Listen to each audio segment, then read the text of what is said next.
Salut tout le monde, j'espère que vous allez bien. Aujourd'hui on se retrouve pour une nouvelle vidéo. On est vendredi 5 avril et vous allez voir, cette vidéo va être un peu différente d'habitude. Ça va être surtout sur le maraîchage, donc pour être un peu moins intéressant pour ceux qui suivent pas trop le maraîchage. Mais donc voilà, déjà il fait beau, ça fait plaisir. Donc là on est vendredi, mais le programme de la vidéo c'est quoi? J'ai commencé la vidéo en début de semaine. On s'est occupé des courgettes, on a déroulé le plastique, on a planté les courgettes, on a couvert les courgettes, bref, il y a eu un gros boulot de fait sur ça. Et là aujourd'hui ce qu'on va faire, c'est qu'on va s'occuper des melons. On va les planter pour la première fois à la machine. En général on commence à les planter à la main. Je vous l'avais pas filmé parce que bon, très chiant, ça sert à rien de filmer ça. Mais là on va commencer à les planter à la machine. Et après il y aura encore les épandages d'engrais à faire. Si vous vous rappelez bien, il y a un champ de luzerne qu'on n'avait pas pu nettoyer au vibro parce que c'était trop gras. Là normalement ça devrait être bon, donc on verra si on le fait en fin de semaine ou si vous l'aurez dans une autre vidéo, je n'ai aucune idée. Cette vidéo sera sûrement un peu plus courte, m'en voulez pas, mais je voulais quand même vous faire une vidéo sur le maraîchage. Ça fait quand même partie de l'activité de la ferme, moins intéressante forcément en vidéo, il y a moins de belles images à faire, mais j'ai essayé de faire des belles images. Donc les amis, n'hésitez pas à laisser un petit pouce bleu, voilà, ça fait toujours très plaisir. Continuez à vous abonner et moi je vous dis rendez-vous début de semaine pour s'occuper des courgettes et après on se retrouve juste ici pour les melons. Bon là on est mardi 2 avril et on est en train de dérouler le plastique pour les prochaines courgettes. Mon père a fait un petit système pour que ça déroule le goutte à goutte en même temps que le plastique. On va avoir 15 raies au total. Là on finit celle-là et il nous reste le retour.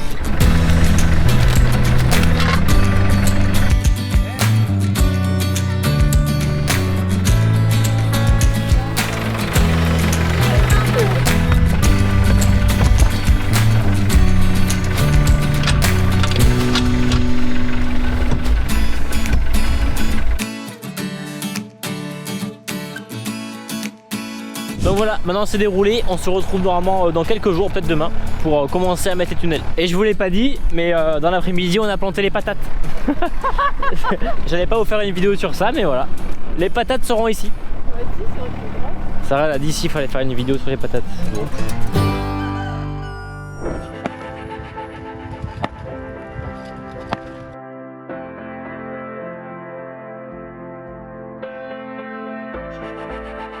Bon les amis, je vous reprends là, on est le lendemain juste après avoir déroulé le plastique. Donc là on est en train de mettre tous les arceaux pour les futurs tunnels qu'on va mettre pour les courgettes. Donc là maintenant, une fois qu'on a mis tout le plastique, tous les arceaux, vous avez vu on a mis de la terre, donc la terre c'est pour les prochaines courgettes qu'on va planter. Donc normalement on va peut-être commencer à les planter ce soir parce qu'il faut qu'on les plante et direct après qu'on les couvre. Donc on va le faire à la main et direct après on le couvre. Bon allez, là on va aller commencer à planter les courgettes. Mon père et ma soeur s'occupent du goutte à goutte parce qu'il faut qu'ils purgent d'abord les tuyaux. Et le temps qu'ils fassent ça, moi je vais récupérer quelques caisses. On va commencer avec 3 caisses hein. Pour l'instant 3 caisses ça fait à peu près une rangée. Et tout ce qui est ici avec les graines un petit peu bleues, ça c'est toutes les courgettes. Donc je prends ça et dans le buggy. Et troisième. Voilà. Allez c'est parti.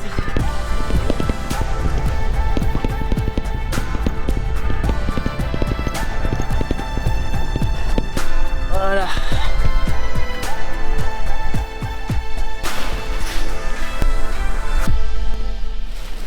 Bon, je vous montre juste comment on plante une courgette. Bon, c'est comme pour les melons, mais je vais pas tous vous les filmer parce que sinon on n'a pas fini quoi. Donc là, il y a déjà un trou qui a été fait. Donc juste je prends ma main, j'ouvre un peu plus, je mets le plan, je remets de la terre fraîche dessus et après, hop, tac. Bon allez, on fait cette raie et je vous reprends après.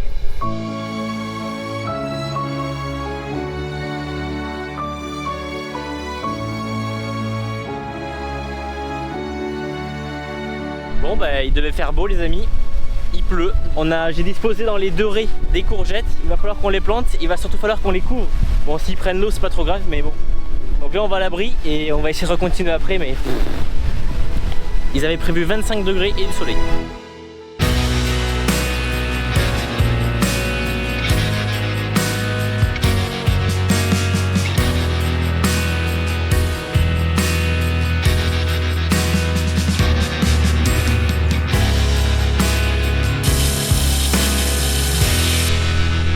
Bon, salut tout le monde, deuxième jour, donc là on termine de planter les courgettes, on met les tunnels directement, donc là il y en a pour une bonne journée je pense. Je pensais pas que ça allait être si long, mais là il faut qu'on plante, ensuite il faut qu'on mette les tunnels, il faut qu'on accroche avec mon père et ma soeur, il faut mettre les ficelles, enfin bref, c'est assez long. Déjà bonne nouvelle, il fait ciel bleu et il pleut pas.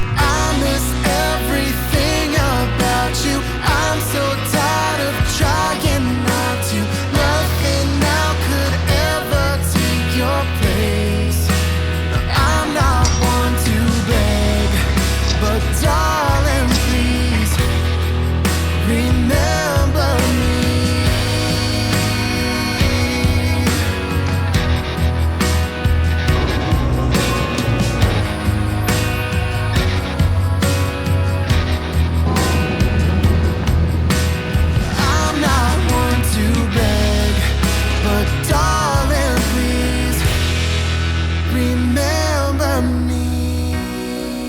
Les amis, ça y est, là il est 19 h, donc on a enfin terminé. Vous devez peut-être le voir, mais on est... Et je suis éclaté, on est éclaté. Bon, tout est planté, tout est couvert, donc parfait. En fait, c'est parfait. Donc demain, il faut qu'on passe un coup d'air, il faut qu'on déroule le plastique. On a des melons à planter et après, il faudra en couvrir quelques-uns. Moi, je vous laisse et je vous dis à demain. Bon allez, on se retrouve, on est vendredi, donc là on va s'occuper de charger les plateaux de melons qui sont dans la serre, on va les mettre dans la bénette. Pendant ce temps, mon père il est en train de dérouler le plastique, tout de suite un petit plan de drone.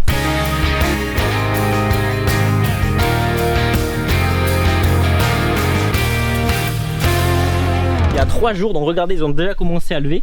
Ma soeur les arrose parce que dans la serre il fait super chaud. Et là les melons qui sont ici, c'est les melons qu'on avait semés il y a à peu près 2 semaines. Ceux-là c'est la variété Torum qu'on a l'habitude de faire. Donc voilà, vous avez vu hein, les plants de melons sont déjà assez gros par rapport à la motte. Donc il va falloir qu'on les plante vraiment. Enfin là c'est la période où il faut qu'on les plante maintenant. Si on attend trop, après ça va être beaucoup trop gros et ça va être chiant à planter. Là on remplit le bac d'eau parce qu'on va faire plonger les caisses de melons pour que les mottes prennent de l'humidité. Parce qu'elles vont rester un petit peu au soleil, enfin le temps qu'on est dans le champ. Pour les planter ça sera mieux parce que là vous avez vu, même si on les arrose ça reste un petit peu sec sur le dessus, donc on va humidifier tout ça avant de les planter.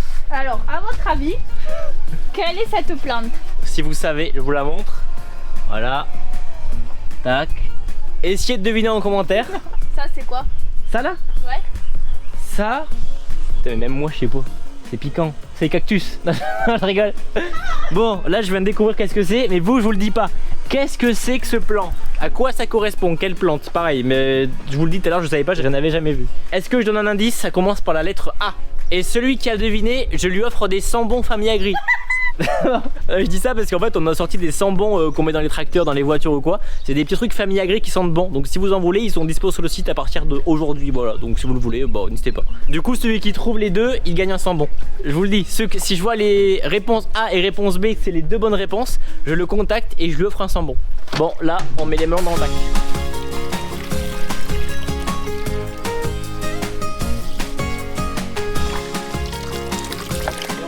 Allez, on va les amener. Bon, le Kubota on va nettoyer pour le vendre. Au final on bosse dedans.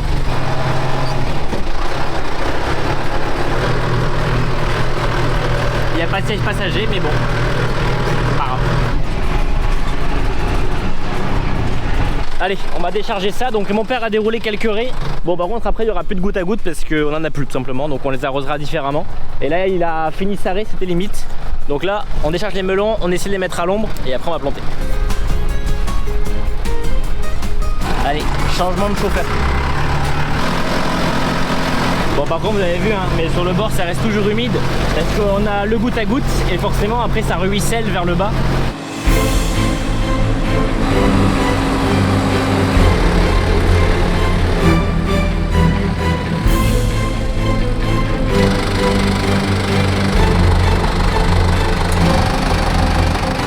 La bagnette est dételée, je vous ai mis des beaux petits plans de Sarah qui dételle. Et là on va atteler la planteuse pour la première fois de l'année.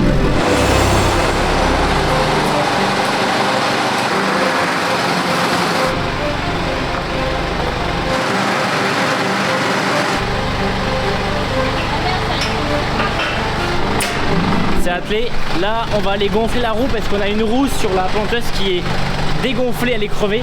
Alors on va la gonfler, si ça se dégonfle pas vite on va planter comme ça, et si ça se dégonfle beaucoup trop vite on va devoir la changer. Et regardez-moi ça là, elle est mangée la roue. Ah bah c'est mort hein, regarde. À mon avis ça va gonfle mais... Et là, doucement. C'est bon? Ouais, regardez comment elle est défoncée sur le côté. Mais je sais pas, pour l'instant ça tient. Attends, on va éteindre pour voir. Attendez, je vais éteindre le tracteur pour entendre s'il y a de l'air qui sort. Sans rien moi. En vrai je pense que ça c'est lent donc bon, on va tenter comme ça. Tac.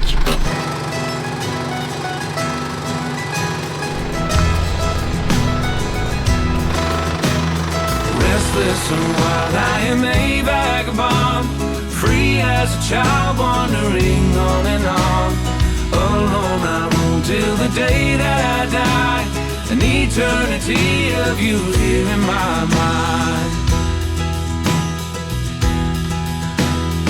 I still remember just like yesterday, wind in your hair and the salt. Bon allez, on est parti, début de la plantation. On roule à peu près entre 400 et 500 mètres heure, donc on roule pas vite. Bon, je vous mets un petit accéléré et on se retrouve un peu plus tard. The ones that we love sometimes leave us behind, with only these few moments frozen in time. Restless and wild, I am a vagabond, free as a child wandering. Bon allez, là on se retrouve, donc on a planté 5 raies, sauf qu'on a plus de stock. Donc là mon père va terminer de dérouler la raie et nous on va aller en chercher d'autres. Bon, on a terminé de planter ce qu'on avait. Là on va tout décharger et reprendre les 8 dernières caisses qui restent. Je vous reprends pas tout le temps parce que bah voilà, ça reste de la plantation, c'est pas hyper intéressant. Et c'est vrai que ce Kubota on veut le vendre, mais regardez, on s'en sert tout le temps. Là pour les semis de tournesol, on le fera semer avec le Valtra parce qu'il y a le GPS. Mais sinon on aurait semé avec celui-là, on fait tout avec celui-là. Et le T4, bon, il est bien aussi, mais il braque un petit peu moins.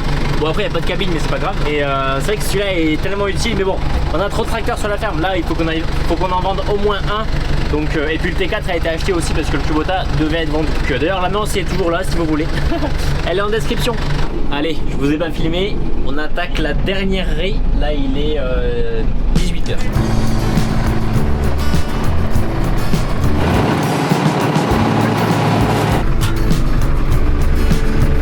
C'est fini. Allez, enfin terminé pour les melons. Tout ce qu'on voulait planter, on a réussi à le planter. En plus, il est pas trop tard, il est que 18h15. Donc je pense pas qu'on va commencer à le couvrir ce soir, sachant que là vraiment il fait 26 degrés. On est le 5 avril, il fait déjà 26 degrés. Bref, c'est pas en toute la France parce que j'ai mis une story sur Insta et je vois qu'il y a pas mal de gens qui sont sous la pluie. Je sais qu'il fait genre 12-13 degrés. Ça passe limite.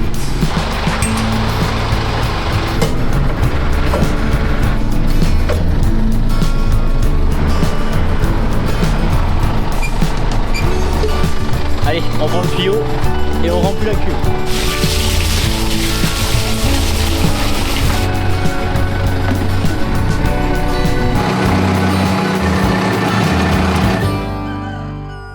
Bon, allez, salut tout le monde, on se retrouve, on est le lendemain, début d'après-midi. Donc je vous ai pas repris, on vient d'arroser tous les melons, donc là c'est bon. On vient de mettre tous les arceaux, enfin ma soeur et mon père finissent de mettre la dernière rangée. Il n'y a plus d'arceaux, c'est eux qui ont les derniers. Donc là on va tout couvrir et vous allez me dire pourquoi vous couvrez. Déjà vous avez vu le vent d'autant, la pluie arrive dans pas longtemps. Aujourd'hui on est samedi, bon déjà la vidéo devait sortir aujourd'hui, elle n'a pas pu sortir parce que bah, j'ai pas eu le temps. Ils annoncent de la pluie lundi et mardi, donc va falloir qu'on fasse les derniers épandages d'engrais. Bref, pas le sujet. Ça c'est les premiers melons qui ont été plantés il y a quelques jours. Hop, regardez. J'ouvre, donc ils sont un peu plus grands que ceux qu'on a plantés. Ils sont couverts par du plastique et là ils vont être couverts par du P30. Donc c'est une sorte de petit tissu qui protège notamment contre le gel, parce que c'est vraiment le gros souci. Au mois d'avril ça peut arriver qu'il y ait du gel, hein. Enfin vous savez, les viticulteurs, ceux qui ont des arbres fruitiers ou quoi, vous savez que le gel c'est quand même un truc qu'on redoute pas mal. Les melons on va dire que c'est un peu moins grave, même si bah, ça fait quand même chier. Mis à part devoir racheter la graine, le ressemer, en 2 semaines c'est dans le champ. Que bah, forcément les vignes ou quoi, c'est pas en 2 semaines. On va dire que là les prochains jours c'est les jours un peu plus critiques, même si voilà ils annoncent 26 degrés aujourd'hui encore une fois. Mais on n'est pas à l'abri du gel. Et là on va dérouler le P30.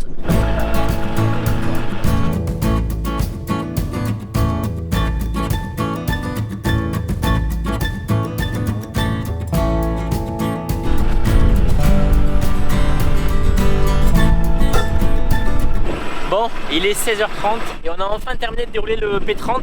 Donc là c'est bon, tout est déroulé. Au moins maintenant, s'il gèle ou qu'il pleut trop fort, il n'y a pas de souci, les melons seront protégés. Donc ça c'est une bonne chose de faite. Bon, je vous l'ai dit, les melons c'est terminé. Là je prends la voiture, je vais aller voir dans le champ de luzerne, voir si la luzerne n'est pas trop grosse. On avait pu faire les 2 autres champs, par contre le 3e on n'y était pas allé parce qu'il était trop humide. Là je vais aller checker le champ, voir s'il est pas trop gros, si la luzerne c'est pas trop développée. Et si c'est bon, bah, on prend le tracteur et on y va. Le champ est divisé pratiquement en 2 parties. Il y a une partie qui est quand même bien repartie, assez vert. Et il y a une zone notamment ici où bon, bah, il y a eu l'eau pendant l'hiver, donc il n'y a pas grand chose qui a poussé. Le champ est pas trop sale, il y a quelques rondes sales, mais surtout ce qu'il y a c'est tous les résidus en fait de l'année dernière qui peut-être que si je passe le vibro ça va un peu les éclater, mais il faudrait pas que ça bourre parce que quand on avait biné, la bineuse elle a complètement bourré avec tout ça. Donc peut-être le fait de passer le vibro ça va un peu tout éclater et ça sera mieux pour passer la bineuse, parce que là si on passe la bineuse comme ça, donc c'est ce qu'on fera après le broyage. D'ici quelques semaines on va la broyer pour la remettre un petit peu, enfin la refaire repartir en gros de zéro. Je vais voir avec mon père, on va en discuter et si c'est bon j'y vais. Bon allez, ce qu'on va faire c'est que je prends le tracteur, on va décider avec mon père qu'on y allait quand même. Ce qu'on a peur et qu'il faut que je regarde, c'est que quand je vais passer le vibro, en fait les dents elles vont traîner tous les résidus, et quand je vais arriver à un bout de raie, je vais lever et tous les résidus vont faire, ça va faire un gros tas à chaque bout de raie.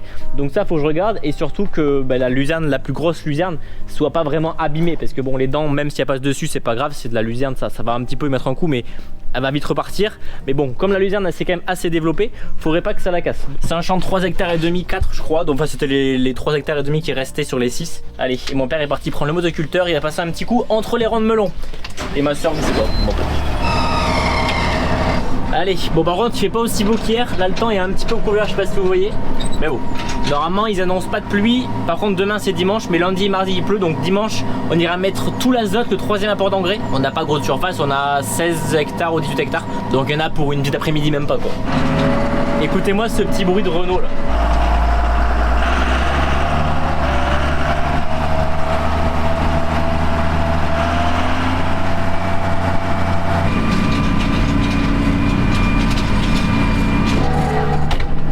Je sais pas si vous voyez, mais il y a vraiment des endroits, comme je dis tout à l'heure, qui sont vraiment tout verts. Il y a des zones où la luzerne elle a pas repris et des zones où elle est vraiment verte. Là ici c'est hyper vert. Et il y a un petit carré là-bas, mais je pense pas que c'est parce que c'est sous l'eau, parce que c'est pas plus humide que ça. Enfin ça colle pas aux pneus, c'est sec. Voilà, il y a des petits carrés comme par-ci par-là qui sont dégueulasses. Aucune idée pourquoi. Je viens de commencer, bon déjà ça fait ça là, ça c'est bon, c'est pas trop grave pour l'instant, mais le souci qu'il y a c'est que les peignes en fait ils arrachent tout, les dents elles font leur travail, regardez c'est parfait, ça a bien nettoyé. Par contre les peignes, je sais pas si vous voyez, c'est les peignes en fait qui arrachent la luzerne. Je sais même plus si on les avait levées ou baissées, qu'on avait passé un coup de vibro dans la luzerne, mais je pense que je vais les lever parce que c'est pas terrible hein.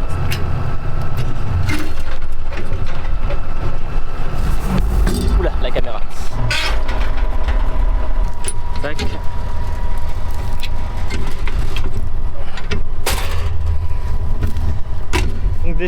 Donc de chaque côté je les ai remontés, et là ce côté là ils sont libres. Normalement ça devrait être un peu mieux.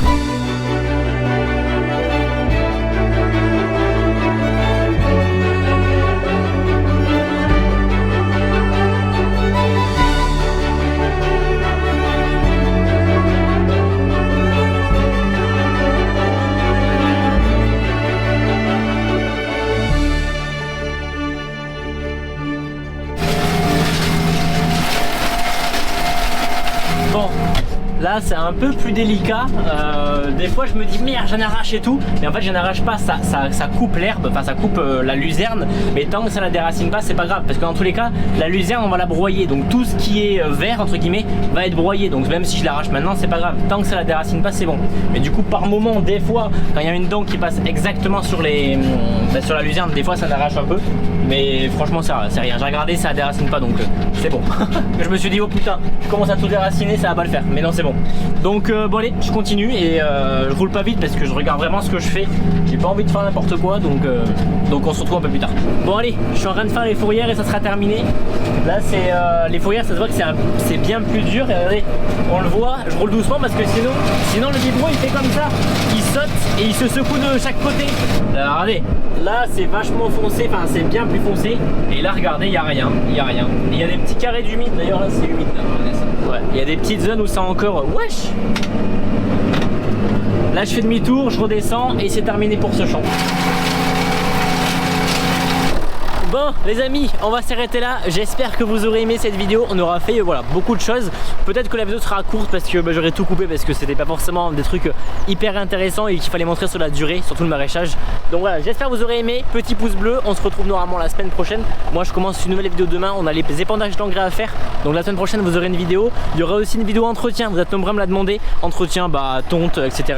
On a beaucoup de travaux dans les champs, dans tout ce qui est entretien de la ferme. Ça se fera un peu plus tard, quand on aura un peu plus le temps. J'espère que cette vidéo qui était plutôt axée sur le maraîchage vous aura quand même plu, malgré que c'est peut-être un truc qui est un peu moins intéressant. Puis j'attends vos commentaires par rapport à ce que ma soeur vous a demandé sur les deux plantes et essayez de deviner. Voilà, c'était Sterbio, n'hésitez pas à aller sur Famille Agri, voilà, il y a plein de trucs, mais il y a aussi les 100 bons qui sont sortis. Donc n'hésitez pas à laisser un petit pouce bleu, et moi je vous dis à la semaine prochaine pour une nouvelle vidéo. Allez, ciao tout le monde.